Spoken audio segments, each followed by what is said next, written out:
treatise, manifesto, treatise, manifesto. I guess he is still doing that, huh? Manifesto, treatise, manifesto, treatise, manifesto, treatise, Wow. manifesto. I was sure treatise, that... manifesto, treatise, manifesto, treatise, manifesto, treatise, manifesto, treatise, manifesto.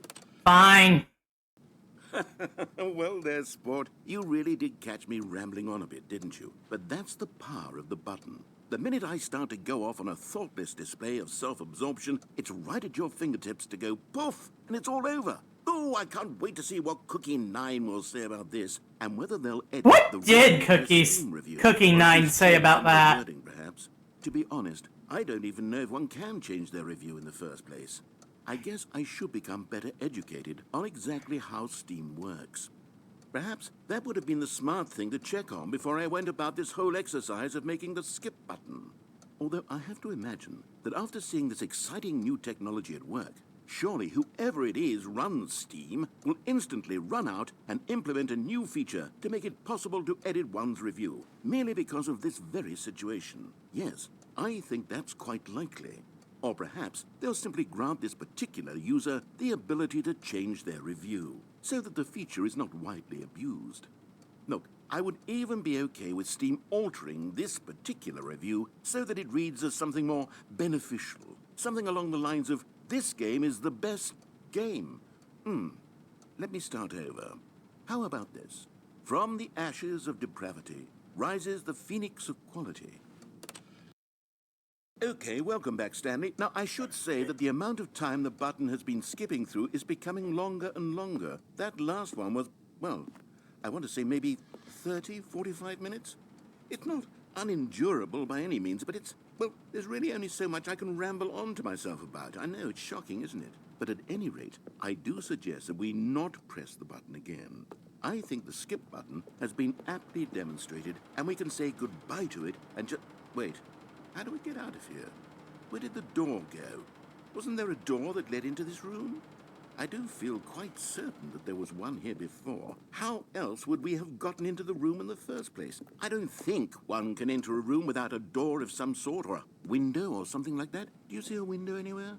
A porthole? A sufficiently large crack in the wall? I'll take any of these. All I want is for us to move on and to please step away from the skip button, to go anywhere other than the skip button. There was a door here before, wasn't there? I swear there was. Where did it go? Can you maybe just ram your way through a wall? Is there any possibility that you could, say, slam your body into the wall until enough damage is done for you to be able to leave? Please, I'll take any option at all. I'm asking you to work with me here. We need a door. We need a door of some kind. I can work with any kind of door as long as it can open and lead from one room to another. I'm going to step away for just a moment, and I'm going to try to find us a door.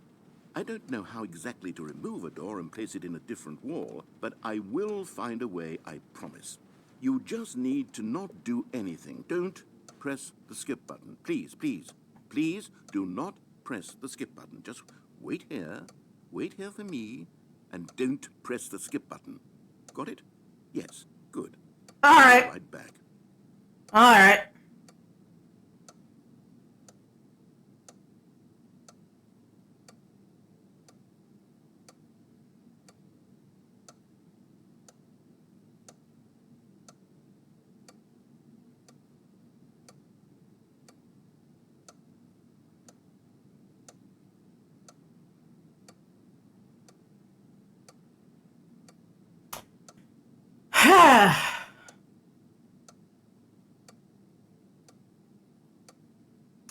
So, photos of Titan class tidal wave leaked.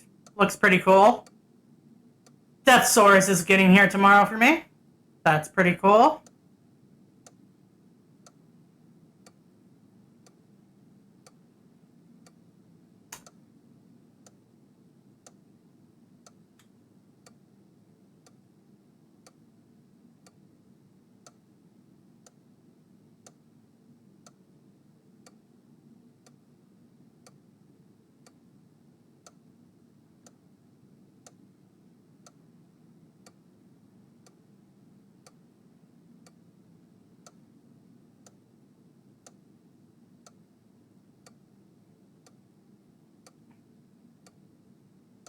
How long can it take to really find a door, honestly?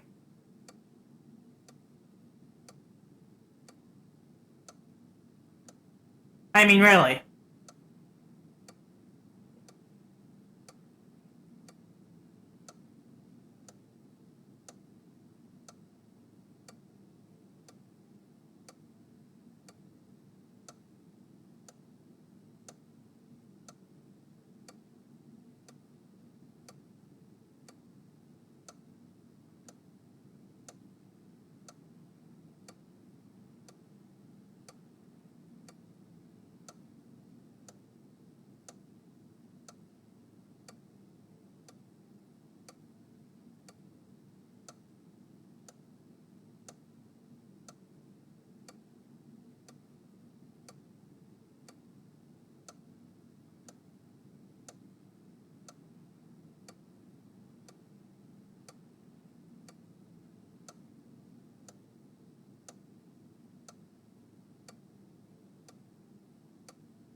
Oh, it's been 3 minutes.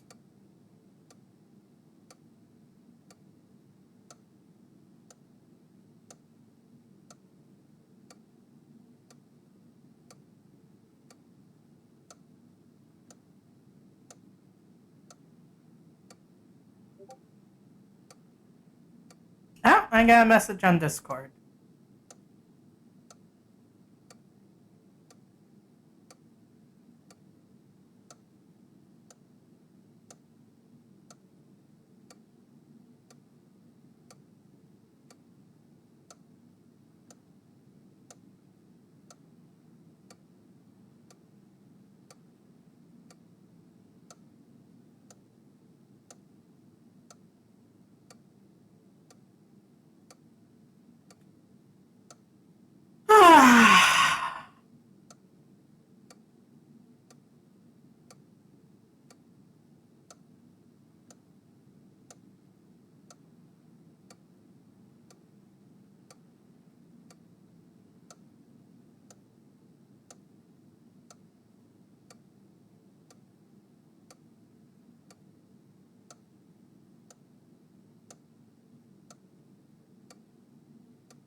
You know, I feel like at the 10-minute mark is when I'll give up on the narrator and instead go ahead and push the skip button again.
Meow.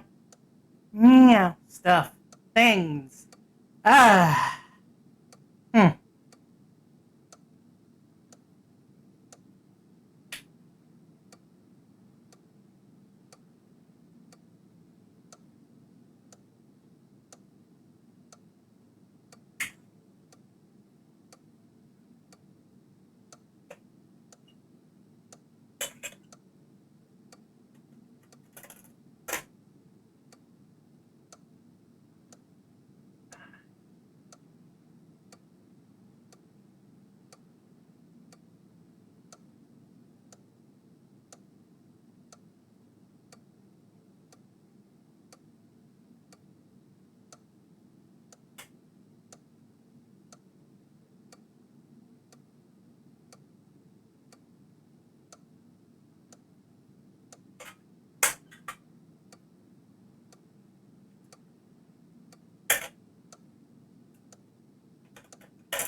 Alright, narrator, I tried waiting for you.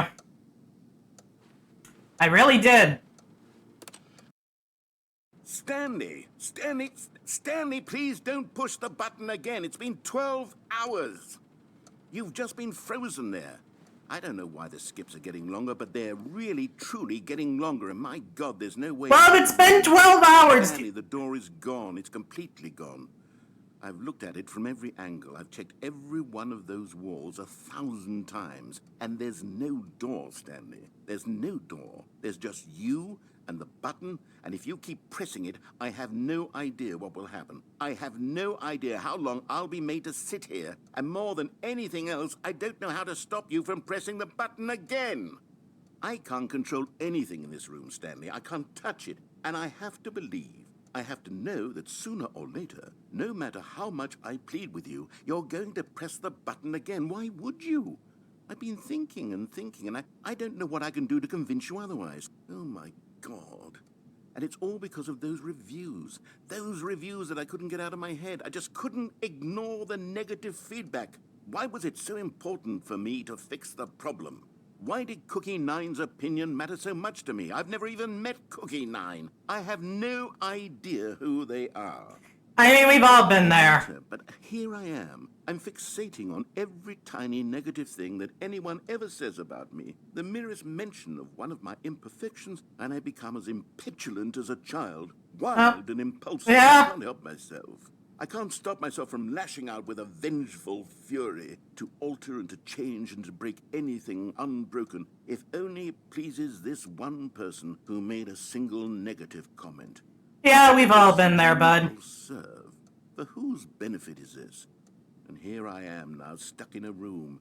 You're a people pleaser. I know how that feels. Frozen in time, knowing that you're going to do it, and that I'm going to be stuck all alone, and that I had the power to prevent it all from happening. If I don't want to leave you alone, man. It's all out of my control now. Just you. Just your decision as to exactly when you're going to make me suffer, to leave me all alone. Surely you will. I don't doubt it. Surely you'll press that button again, leaving me here. And surely you'll put your own desire to see what's next ahead of my need for company, for companionship. Surely you'll not be moved by my howls of fitful anxiety that you sit with me and just stay here. Oh, no, no, no. You'll be leaving me. Oh, my God. And it's all because of those reviews that I couldn't get out of my head. I just couldn't ignore the negative feedback. Why was it so important for me to fix the problem? Why did Cookie Nine's opinion matter so much to me? I've never even met Cookie Nine. I have no idea who they are. What would it ever really matter? But here I am. I'm fixating on every tiny negative thing that anyone ever says about me. The merest mention of one of my imperfections, and I become as impetulant as a child. Wild and impulsive. I can't help myself. I can't stop myself from lashing out with a vengeful fury to alter and to change and to break anything unbroken, if only it pleases this one person who made a single negative comment. What does such an impulse serve? For whose benefit is this? Fine. Now stuck in a room. I don't want to leave someone... It's against my better nature to leave someone alone who really needs the company, but... That I had the power to prevent I don't have an option. Only I'd held my tongue. It's all out of my... So I guess I could just restart the game. Just your decision as to exactly when you're going to make me suffer, to leave me all alone. Surely you will. I don't doubt it. Surely you'll press that button again, leaving me here. And surely you'll put your own desire to see what's next ahead of my need for company, for companionship. Surely you'll not be moved by my howls of fitful anxiety that you sit with me and just stay here. Oh, no, no, no, I know you too well. You'll be leaving me. Oh, my God. And it's all because of those reviews. Yep, that's on a loop. Oh, Stanley, you're back. You're back. Oh, my goodness. I have someone to talk to again. Stanley, I think it's been a week. Or 2 weeks.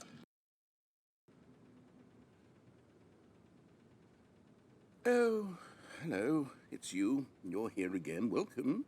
I have had time to think about you and about us and about everything we've been through. I've had so much time. I stopped keeping track after. Still no doors? Down in one place and not move for one entire year. Let me describe it for you. To begin with, there is only regret. There is only the turning wheel of missed opportunities. I felt nothing at all but regret for the longest time, Stanley. That's nice.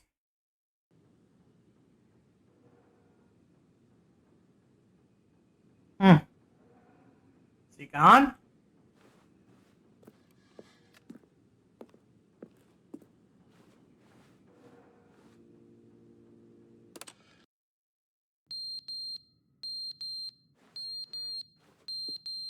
Okay, what's that beeping noise?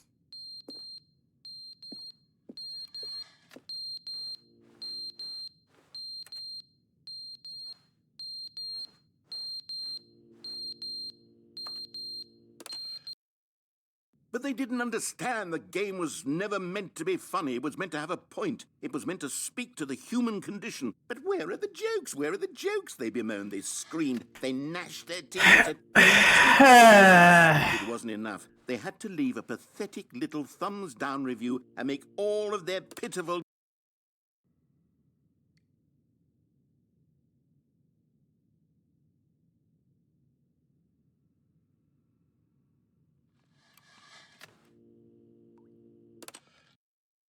The end is never the end, is never the end, is never the end, is never the end, is never the end, is never the end, is never the end, is never the end, is never the end, is never the end, is...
Oh, that's kind of nice.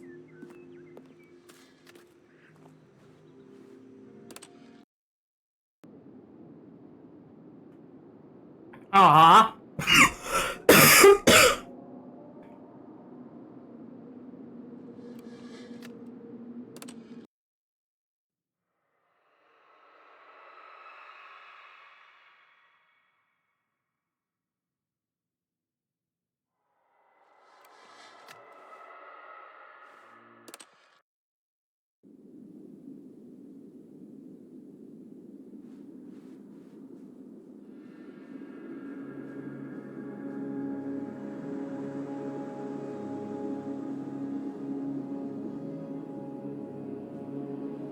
Now I guess at least we're out.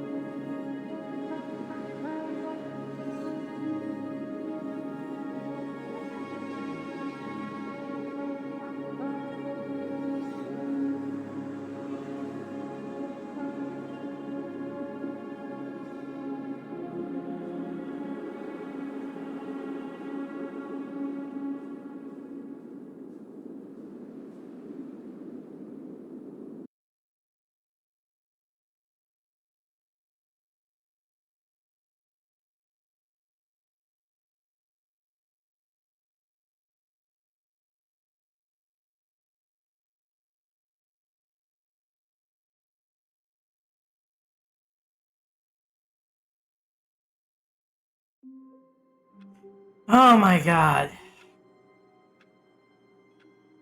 I never thought I'd feel relieved to see this place again. Stanley had never seen the office this brightly lit. Was it a sign of something? He hoped it was. He hoped very much that it was.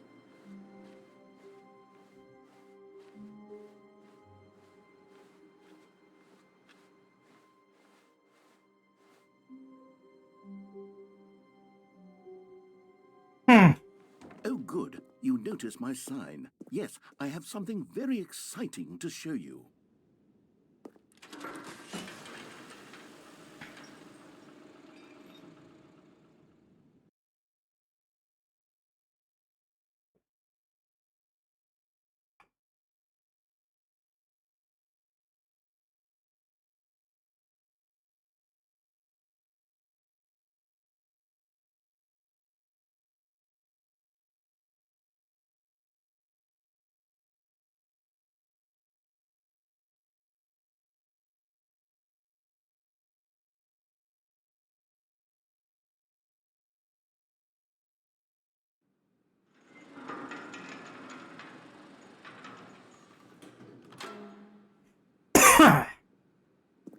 So far seems pretty identical to the other new content narrator. You see, Stanley, I've been reflecting on the Stanley Parable and about how roundly disappointing this ultra deluxe version has turned out to be.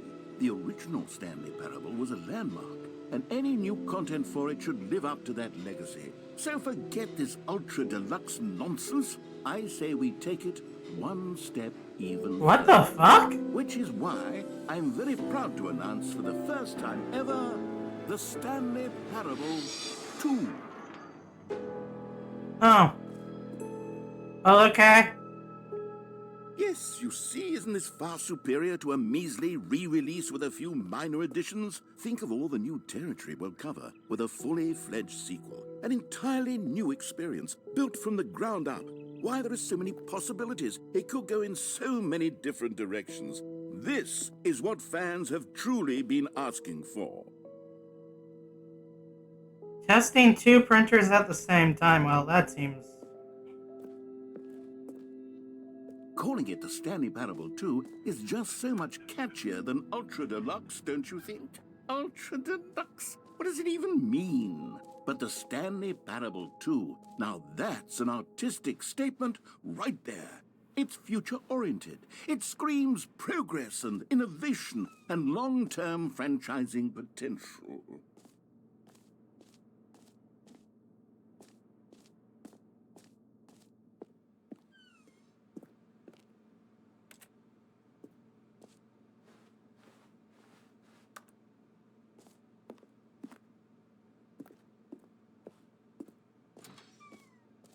Now, to be clear, I haven't quite nailed down what exactly the Stanley Parable 2 is going to be, but let's take a look at some of the features I've been developing for it.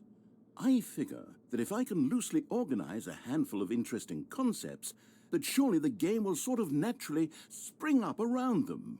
It'll all work itself out. Game development is much more of a fuzzy magic than anything scientific or logical, really.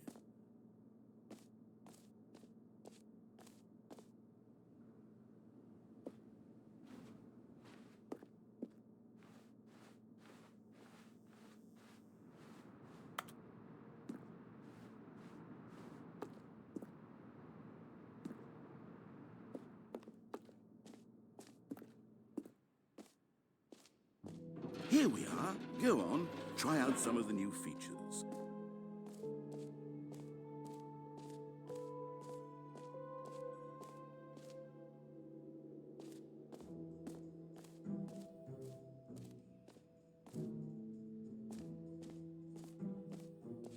For the Stanley Parable 2, I asked myself, what do players really want? And of course, the first and most obvious answer is that they want to be individually recognized and validated as people. So with that in mind, my first addition to the game is this button which speaks the name of the person playing the game. Isn't that wonderful? Jim. Sorry, I should have clarified. Right now, the button only says the name Jim. But of course, in the final game, this button will say your name, whatever name that is. Here, let's have you role-play as Jim to really simulate the full experience of this feature. Just play along. I promise you'll love it. Okay, Sure. Here we go. Let's take a deep breath, clear your mind, forget whoever you are, and simply become a person named Jim. I That doesn't want you sound to imagine healthy. yourself living as Jim, sleeping and waking as Jim, falling in love and being heartbroken as Jim, seizing all of the world's possibilities as Jim, and as Jim watching your dreams crumble into dust. Do you feel it deeply? Are you really, truly Jim right now? If so, then please step forward and press the button.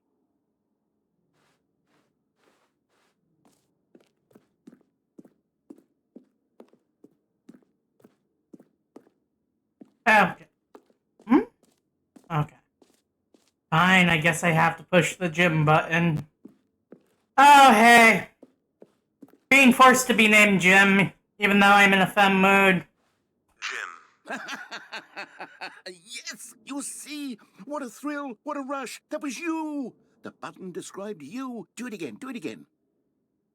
Jim. Ooh, it hits even harder the second time. If this were the only new feature in the Stanley Parable 2, it would still be worth the money. Let's take a break from the Jim. No, I did get this for only like $2, From all of so... this personal validation. Jim. Whoa there, cowboy. Sometimes a person can be too much, Jim. I'm putting the Jim button away. Otherwise, soon you'll start to lose all sense of who you actually are. Jim.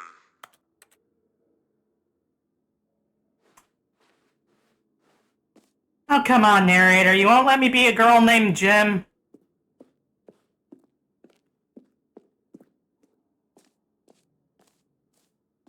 I have to be a guy named Stanley? Is that how it Allow is? only people named Jim to play the Stanley Parable 2. That would actually save me the work of finishing this feature. Well, that'd be lazy of you, narrator.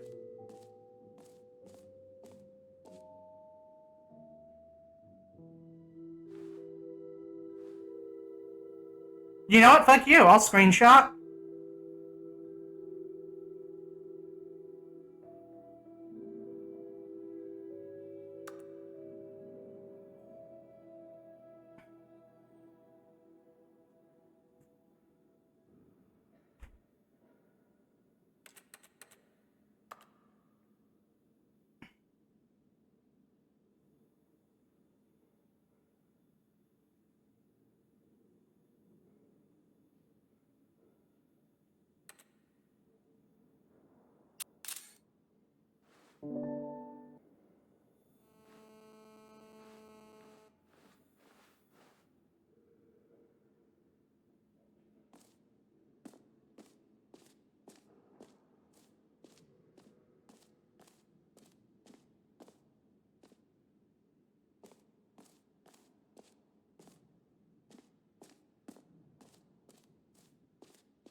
Now, here's something special. You remember that broken test achievement that got left in the game on accident? Well, I'm developing a technology to simply give you the achievement. Yes, you see, you'll come to this lever, and when you pull it, the achievement will be given to you. It's as simple as that. Okay, perhaps I should have clarified. This is technology that will exist. Right now, the achievement is still fully broken. I'm not a wizard, Stanley, but I guarantee it will be fixed in the sequel to at last satisfy the hordes of ravenous fans all over the world who have been uproariously demanding this feature. Gamers, we hear you, and I promise it will happen.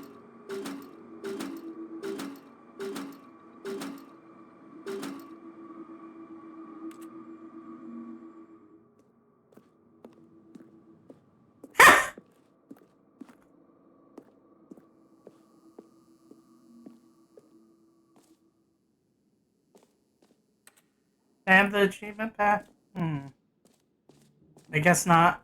What else? What other exhibits haven't we seen yet?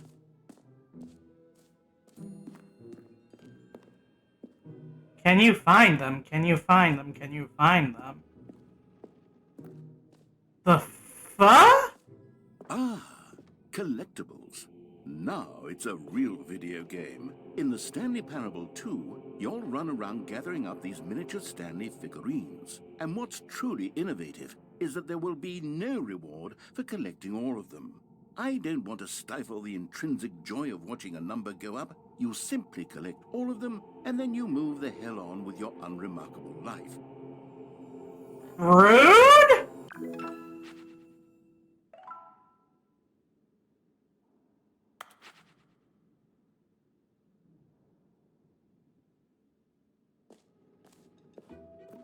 God, it really is the worst when you collect everything in a video game and then they give you a big fancy reward for it. Absolutely tragic.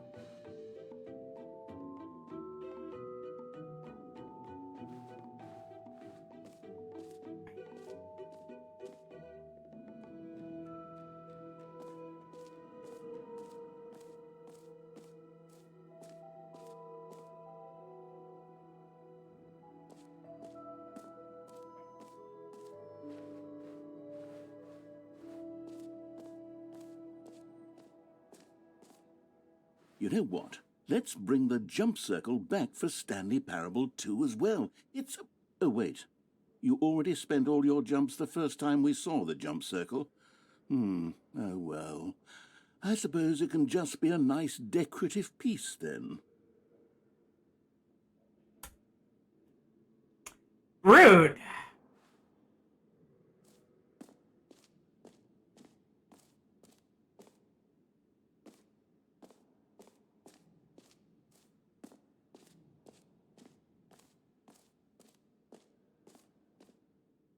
Okay, I'll be honest, I haven't yet decided on this one. I think that in the new version, the office could use a bit of decoration, like balloons. But I'm undecided on Get Well Someday and Happy 12th Birthday. Which would you go with? You know, sometimes when you solicit another person's opinion, it makes you realize that you knew which one you actually really wanted all along. Happy 12th birthday, step-niece, it is. Or actually, maybe I should have gone with... No, I've made my decision, we're moving on. I would have preferred the Get Well Someday one, but okay. Merch.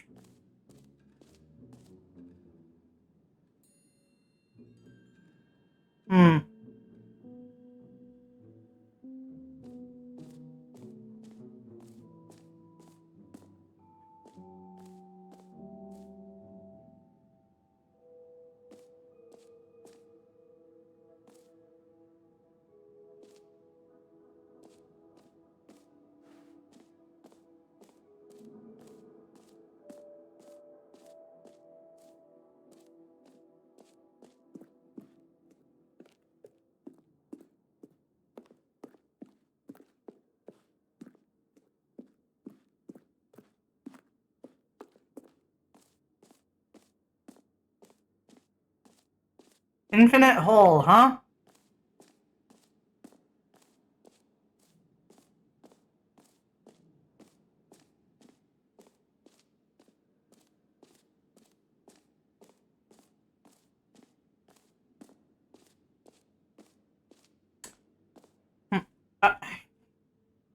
Mouse. I hate this mouse sometimes.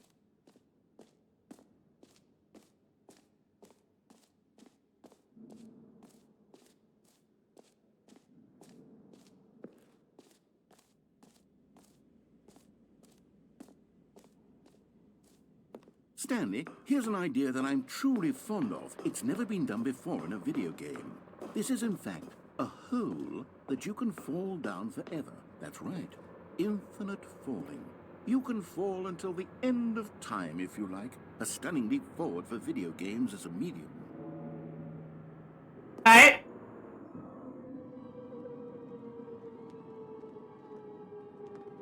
You see, isn't it wonderful? One of my more ingenious concoctions, if I do say so. Now then, since you've gotten to see the infinite hole, you can press the teleport button to pop back up to the top, and we can continue onward. Now, I don't mean to be a bummer, but I do recommend you use the teleport button to go back to the top. Maybe do it on the sooner rather than later spectrum of things.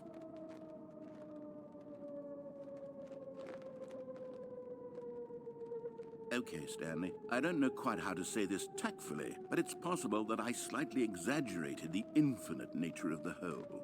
Is it a very, very deep hole? To be certain it is. It's an extremely deep hole. I don't want anyone to say that it isn't an astonishingly deep hole. It is. Is it infinite? Well, that sort of depends on your definition of infinity. From one perspective, The infinite is merely philosophical in nature. It's more of a... Okay, well, good for you. You found the bottom of the hole. You found me out, Stanley. I'm a liar and a cheat, and you're so clever. Look, I think the issue here is just that you're unusually fascinated by falling. What No, I just really like going into holes. fall infinitely. I figured the hole was as deep as anyone would actually need. Don't you put this on me. Maybe you're the problem. Look, things got a little heated there. I think we both said some things we didn't mean. Why don't we just put all this behind us and agree to just call the hole mostly infinite? If that works for you, then go ahead and press the teleport button to warp up to the top of the hole and we can move on. You know what? No! It's not infinite in the slightest. That was only falling for like a half minute? Admit that it's not infinite at all, and I'll go back to the surface.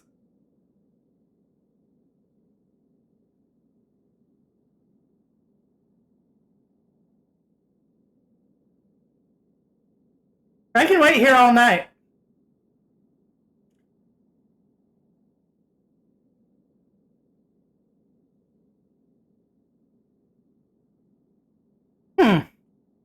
What's this stuff on the floor? There's that new mug. A lot of cigarettes. Oh my god, am I in an ashtray? Oh, that's not the kind of hole I wanted to be in at all. I'm sticking to my guns.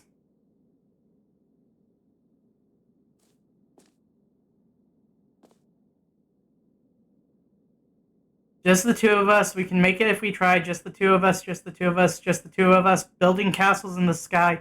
Just the two of us, you and I. Every pause button is a Roman numeral 2. I guess that's true.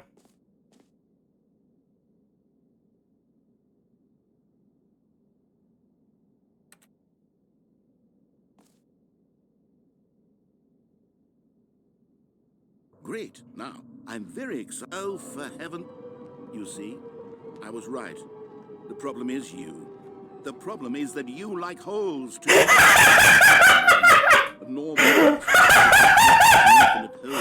my god, he actually... Time. Don't need to see it all, but not you. Oh, no, no, no, no. You have a weird sort of...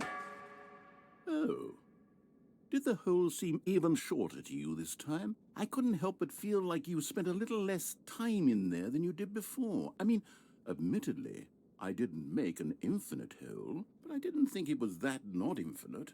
Well, I suppose once again there's nothing to do here. If you decide you've had enough of the hole, you can hit the teleport button and come join me up above.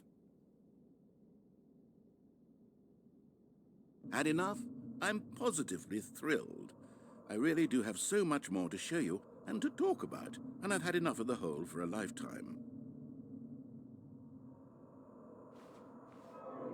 Gosh, how could I have guessed? You're back in the hole. If this starts taking Wow. Okay. Yes. I'm starting to become extremely certain that the hole is not only not infinite, but that it's growing steadily less and less infinite.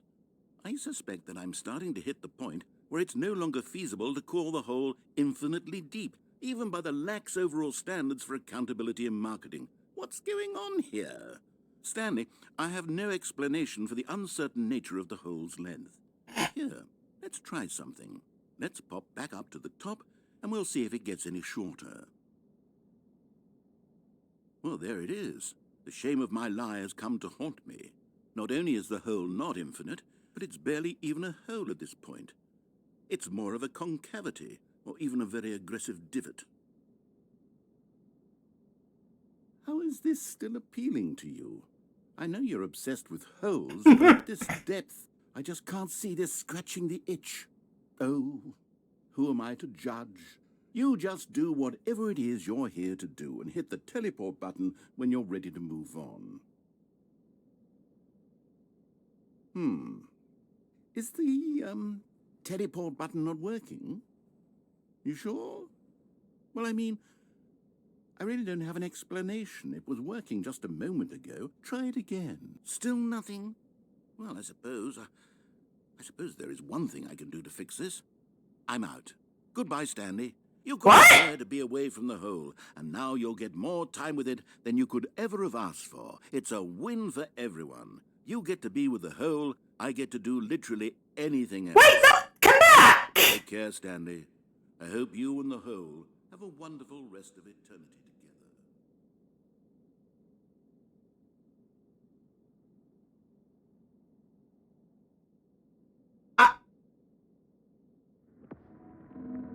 I didn't think he'd leave! Did he really fucking leave on me? Wow!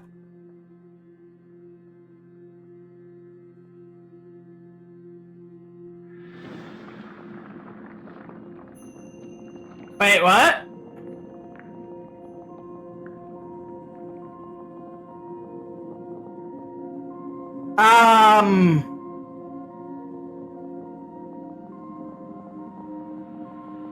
I wasn't counting on this.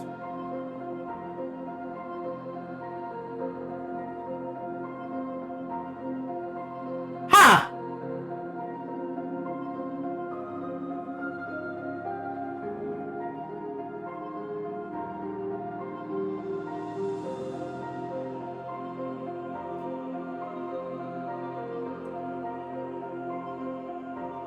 All right.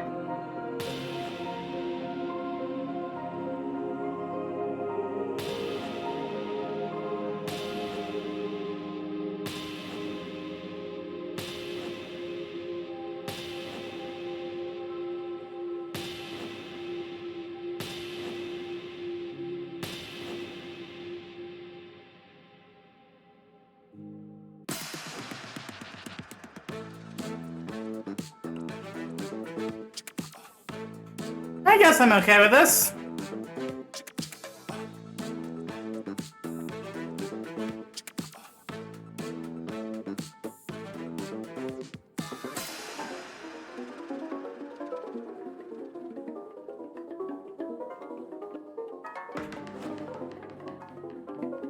Okay. Oh. Oh, hey!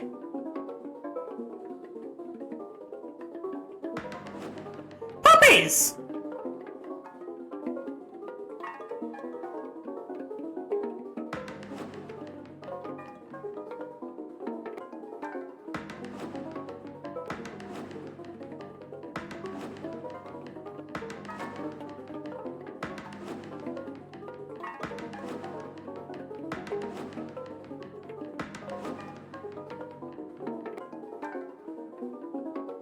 Huh.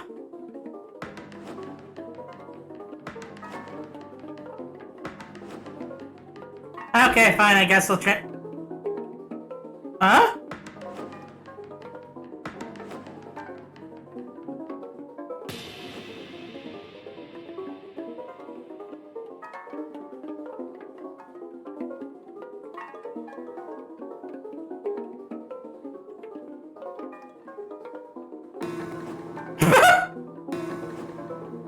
Oh.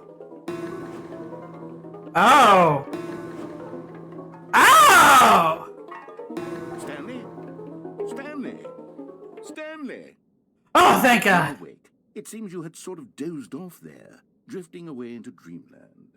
But we can't have that, Stanley, because this hole is just so darn fascinating that I want you to be wide awake for every second of it. You don't want to miss a single moment. So how about if I just pop in from time to time and wake you up to keep you really, truly focused on the hole? From the looks of things, you and I will have many, many years here in this hole, and I'm looking forward to all of them. Stay alert, Stanley. I'll be back. Toodlepip.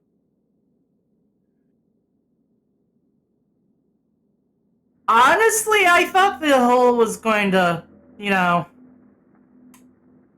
eventually stop existing because of... Okay.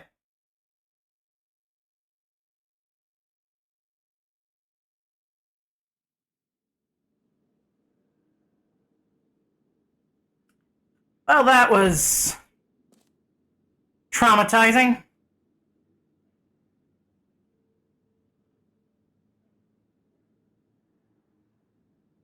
I truly feel traumatized after that. Here we are. Go on, try out some of the new features.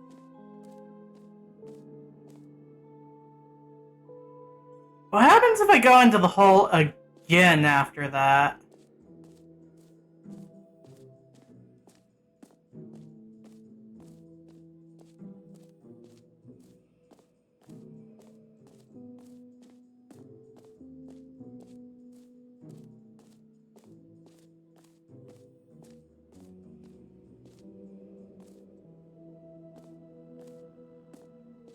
Took it away! Yeah, that's fair.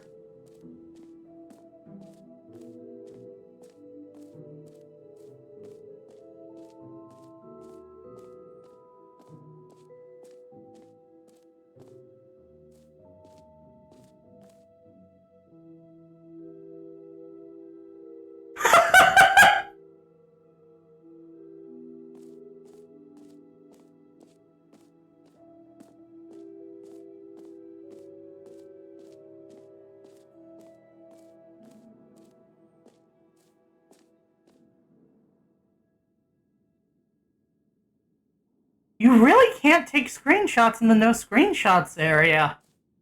That's a shock. A common complaint of the Stanley Parable was that it was confusing and paradoxical, that it engendered a chaotic sense of reckless Oh, now they go despair in through. those who played it. Well, I'm happy to say that after much consideration, I've engineered a clever solution to this fundamental problem with the game. It's the Stanley Parable Reassurance Bucket. You see, Stanley, anytime you're holding the bucket, a sense of calm and ease will fill your mind and your heart. It's true. As long as you hold on to the bucket, the many disorienting contradictions of the Stanley Parable will feel perfectly normal and perhaps even comforting. You may even come to long for the gentle embrace of jarring cognitive dissonance while the bucket is in your arms. And to be honest, it's a much more convenient solution for me than actually redesigning the game to be less uncomfortable. Can you imagine what a pain in the ass that would be? Yes. The I bucket can is the only perfect imagine. solution. Come on, give it a try. Alright, I guess. Can you feel it? The glow of comfort, even in the face of crushing despair, must already be sweeping through your body. And in fact, can I say that I do believe the bucket lends you an air of charisma as well? I think that just holding it has made you the slightest bit more attractive as a person. The benefits of the bucket seem to go on, don't they? All this and more await you in the Stanley Parable 2.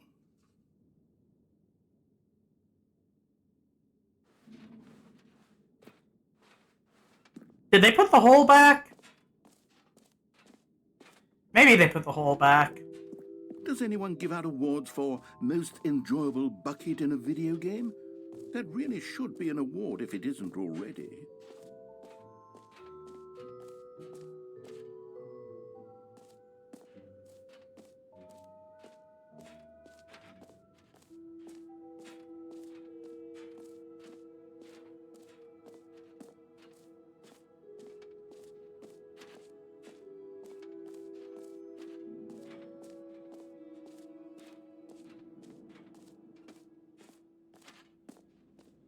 Oh no, the hole is still gone. Alright. Well, I guess nowhere to go but the exit now. It was sealed off before, though.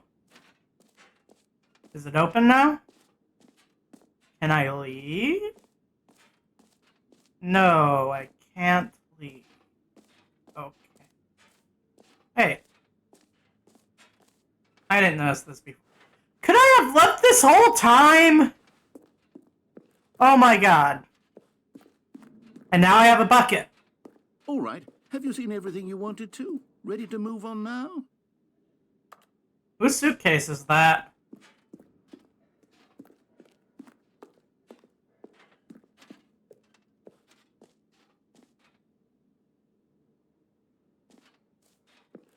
So, Stanley, what do you think?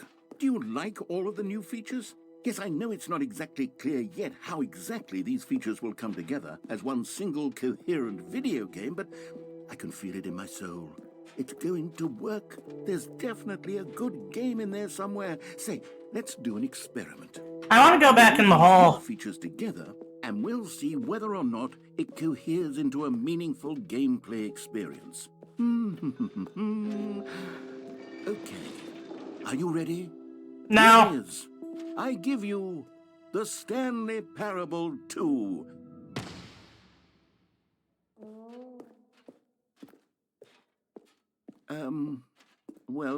I mean, there's potential here, right? It's sort of... Okay, never mind. Hold on. Let me do a different arrangement. Okay, yes, this is much better. I feel good about this. Here we go. Version 2. Who am I kidding, Stanley? This isn't a coherent video game at all. It's a lot of gags. And I do very much enjoy creating gags, but they don't add up to anything. I wanted more than anything to create a sequel that would capture all the magic of the first game. I wanted fans to love it. No matter how good these gags are, they won't stand on their own. They would need the structure and the gameplay of the original. Wait, maybe that's it. I can take the original Stanley Parable and simply, well, insert a few of my new features into it. Tastefully, of course. With respect. With care for the vision and integrity of the original game. Would it possibly work? I suppose it could. But it would need a really, really tremendous title screen. A title screen that says with bold and uncompromising conviction, "This is the Stanley Parable 2. Let me see if I can whip something up. All right, perfect. Go ahead. Take a look.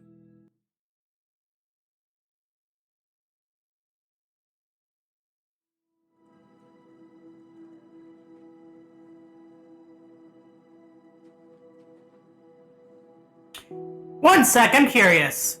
Will it still say the Stanley Parable 2 if I exit and come back?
Those were actually both pretty fun words.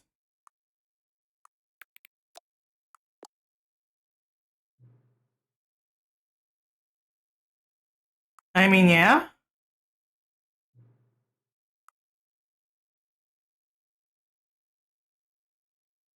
What?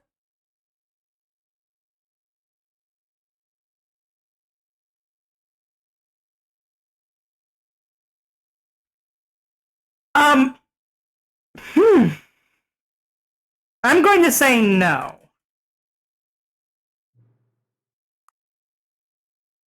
The time is no. I mean, I guess. Sure. What's up? Sure.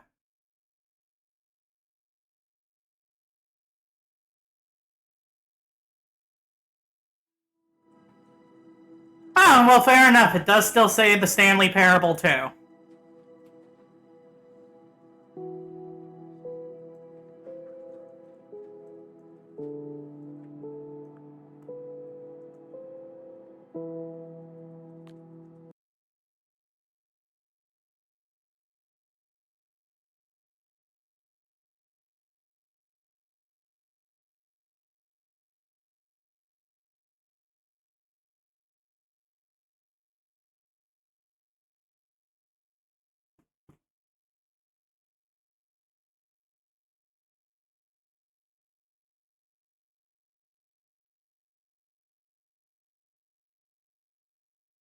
This is the story of a man named Stanley. Stanley worked for a company.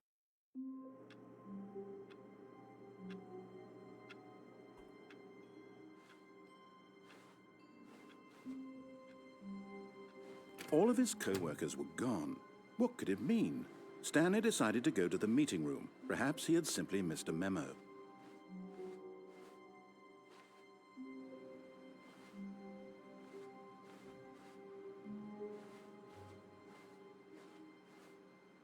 Stanley picked up the bucket.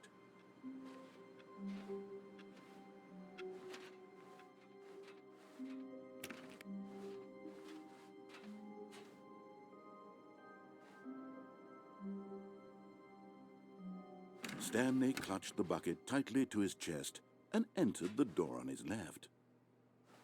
This was not the correct way to the meeting room, but Stanley had felt the bucket calling to him, telling him that the employee lounge was simply the place to be. And here it was. Had the bucket turned out to be correct? Was this better than the meeting room? Yes, Stanley thought to himself. Yes, perhaps it truly was. How insightful the bucket turned out to be.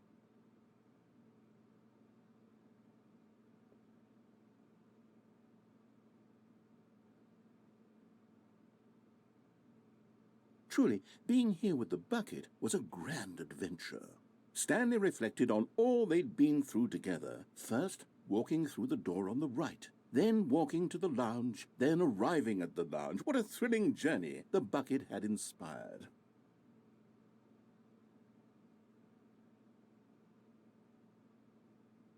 Perhaps this was where the bucket felt most truly at home. Here in the empty lounge. Perhaps it's the only place a bucket can even feel at home. That sounds likely.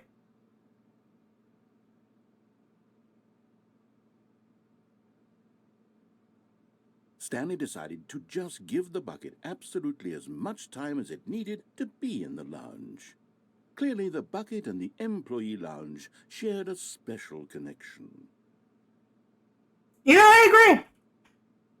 I'll let the bucket stay here for now.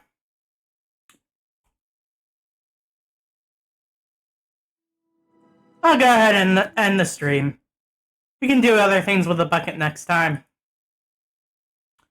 This has been Tiv. Maybe I'll play Stanley Parable next week. Who knows for sure? Maybe I'll play it tomorrow. I don't have anything scheduled tomorrow, so who knows? You're all stars.